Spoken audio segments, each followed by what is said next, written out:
Chapter 2, AP Government. Let's go.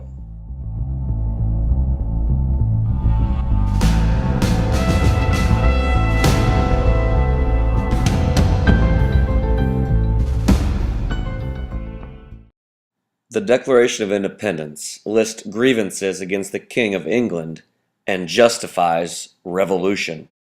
The document is based on the idea of natural rights, which were developed from the early English philosopher John Locke, which are life, liberty, and property. Also found in the document are the ideas of consent of the governed and limited government.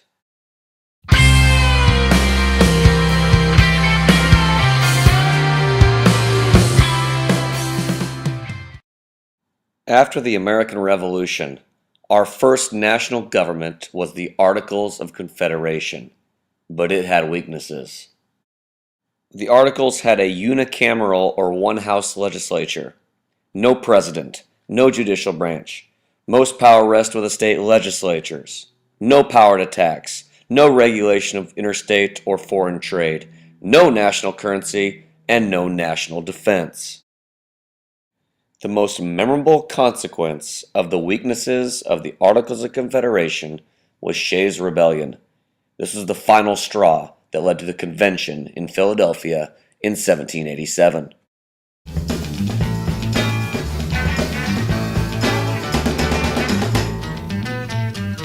A little less conversation, a little more action. 55 delegates went to Philadelphia to mend the Articles of Confederation, but once they got there, they decided to draft a whole new one. Many issues were hotly debated at the convention. However, they did agree on a couple principles. Number one, the government should check the self-interest of the people, yet protect their individual liberties. And two, factions should not be allowed to create political conflict. Although the framers were all wealthy and well-educated, they did disagree on issues of human nature, purpose of government, and the nature of government.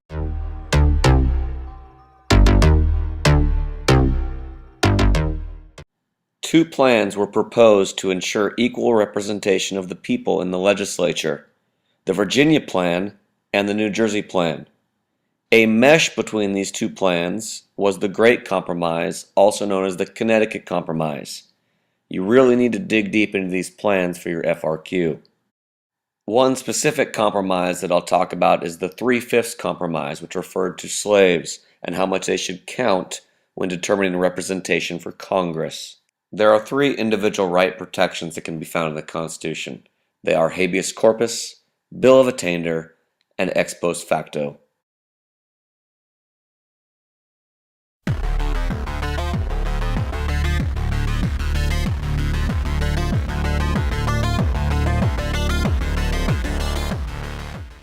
James Madison warned that both the majority and the minority factions could pose a threat to the stability of the government.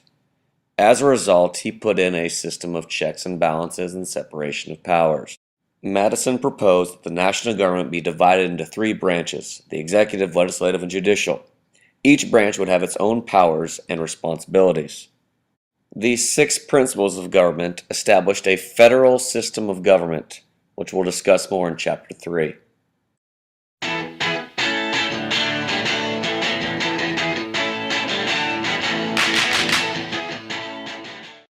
Once the Constitution was complete, it had to be ratified. The approval of at least 9 states were needed to ratify this Constitution, and it did not come easy. Anti-Federalists feared the Constitution favored an elite minority, while the Federalists wrote the Federalist Papers, John Jay, James Madison, Alexander Hamilton, to win ratification in New York and Virginia. The Constitution was ratified in 1787 largely because the authors promised to add a Bill of Rights. These were constructed by James Madison.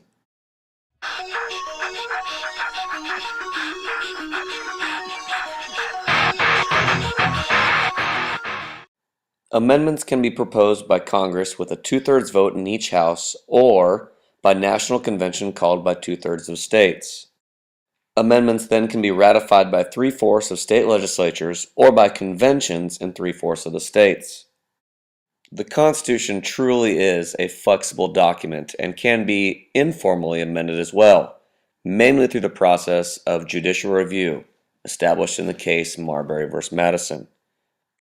Also, there's the Elastic Clause, which is Article 1, Section 8, Clause 18, which allows the government to make any laws necessary and proper.